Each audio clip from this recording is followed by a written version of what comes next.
Dieu, viens à mon aide. Seigneur, à notre secours. Gloire au Père et au Fils et au Saint-Esprit, au Dieu qui était et qui vient, pour les siècles des siècles. Amen.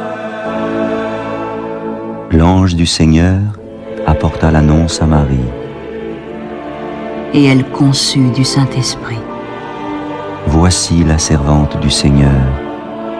Qu'il me soit fait selon votre parole. Et le Verbe s'est fait chair. Et il a habité parmi nous.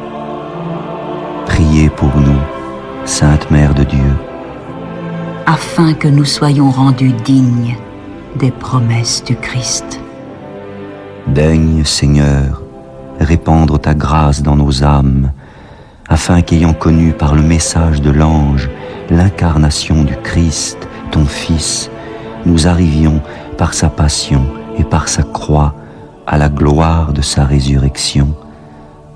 Par le Christ notre Seigneur. Amen.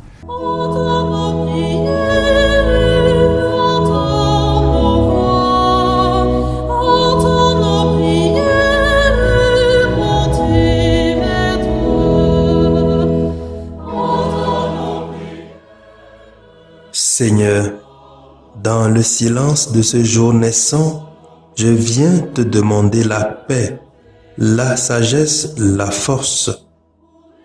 Je veux regarder aujourd'hui le monde avec des yeux tout remplis d'amour, être patient, compréhensif, doux et sage, voir au-delà des apparences tes enfants, comme tu les vois toi-même, et ainsi ne voir que le bien en chacun. Ferme mes oreilles à toute calomnie. Garde ma langue de toute malveillance. Que seules les pensées qui bénissent demeurent en mon esprit. Que je sois si bienveillant et si joyeux que tous ceux qui m'approchent sentent ta présence. Revêts-moi de ta beauté, Seigneur, pour qu'au long de ce jour, je te révèle. Amen.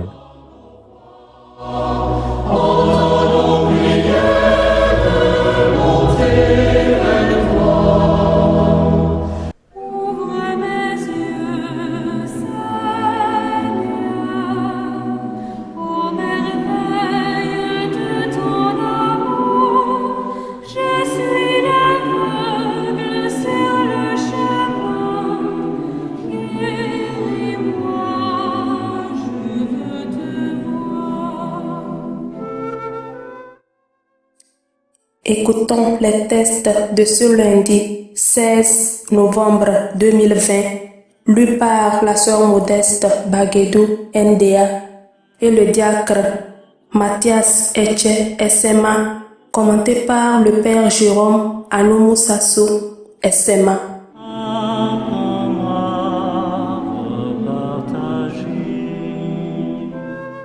Lecture de l'Apocalypse de Saint Jean apôtre. Chapitre 1, versets 1 à 4.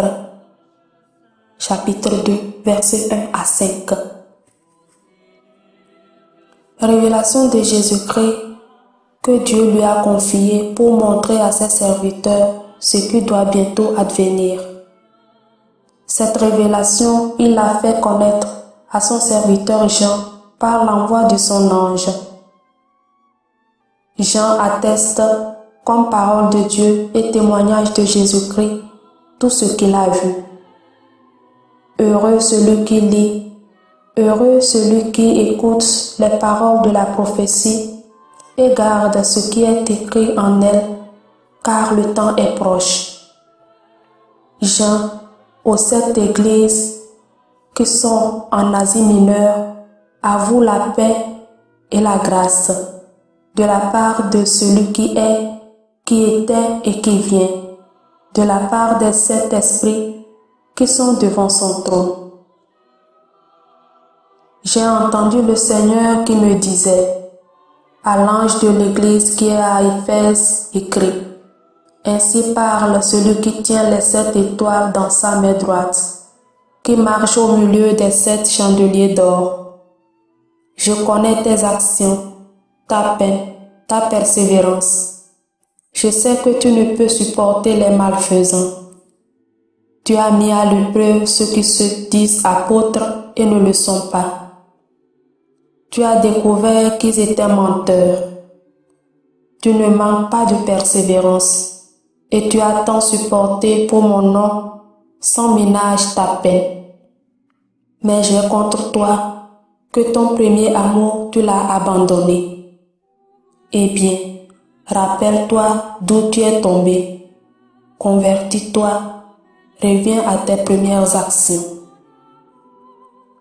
Parole du Seigneur. Nous rendons grâce à Dieu.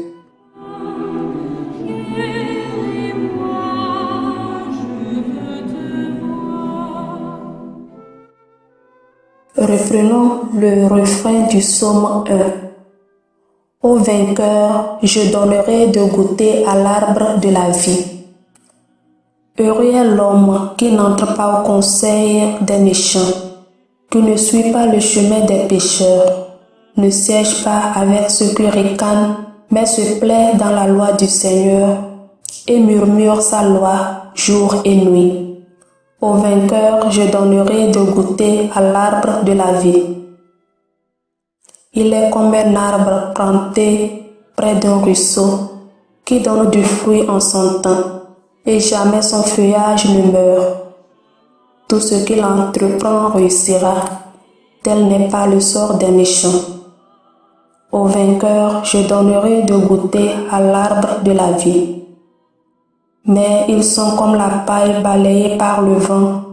Le Seigneur connaît le chemin des justes, mais le chemin des méchants se perdra.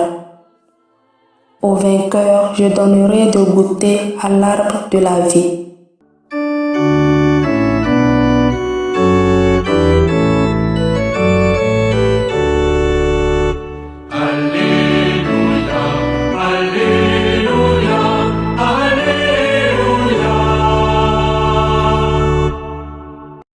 Moi, je suis la lumière du monde, dit le Seigneur. Celui qui me suit aura la lumière de la vie. Alléluia, Alléluia, Alléluia.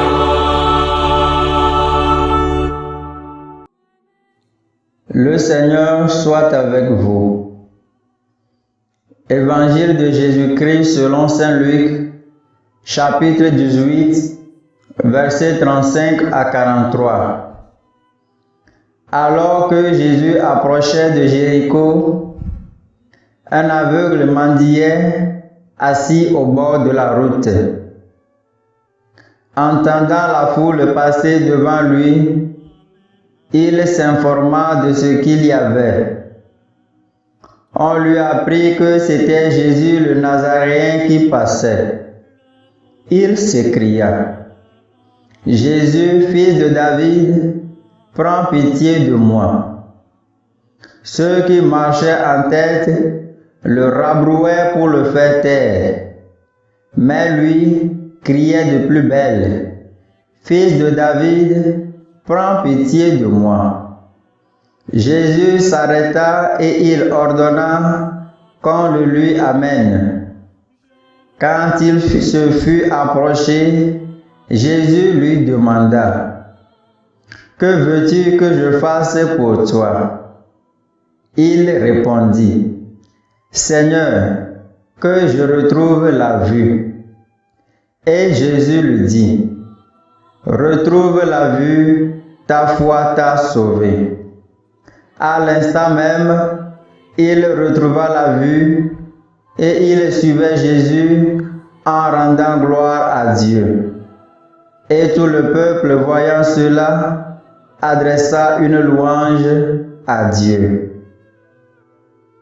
Acclamons la parole de Dieu.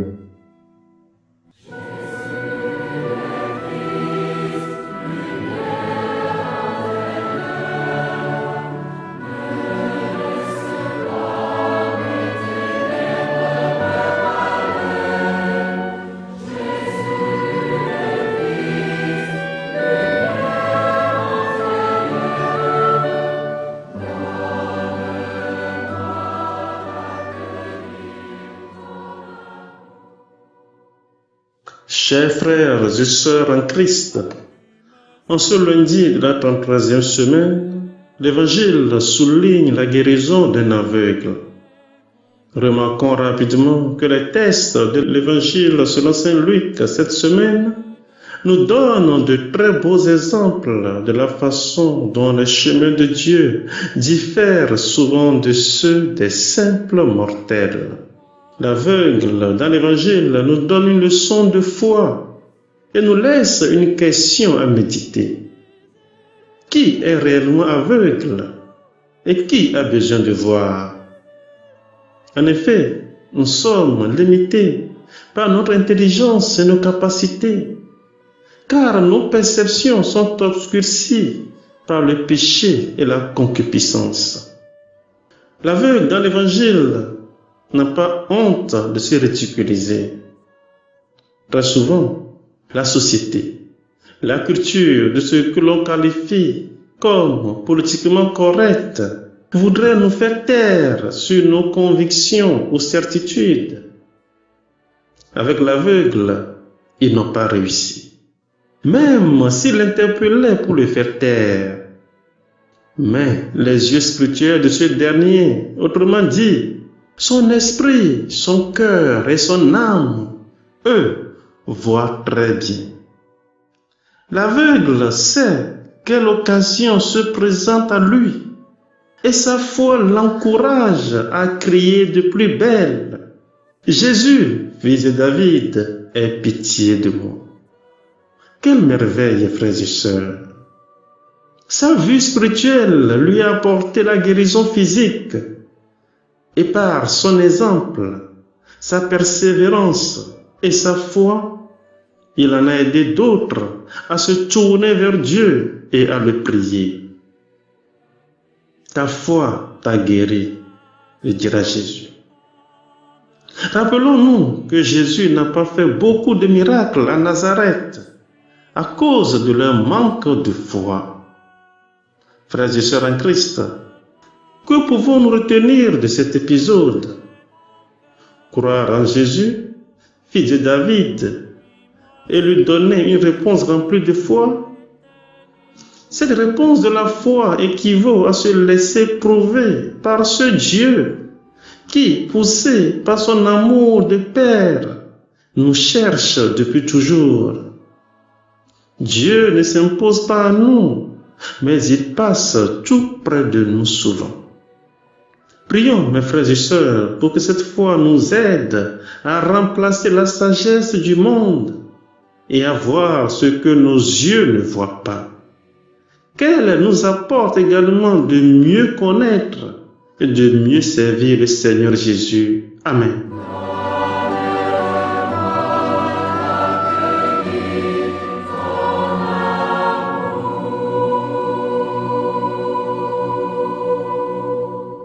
Le Seigneur soit avec vous et avec votre esprit.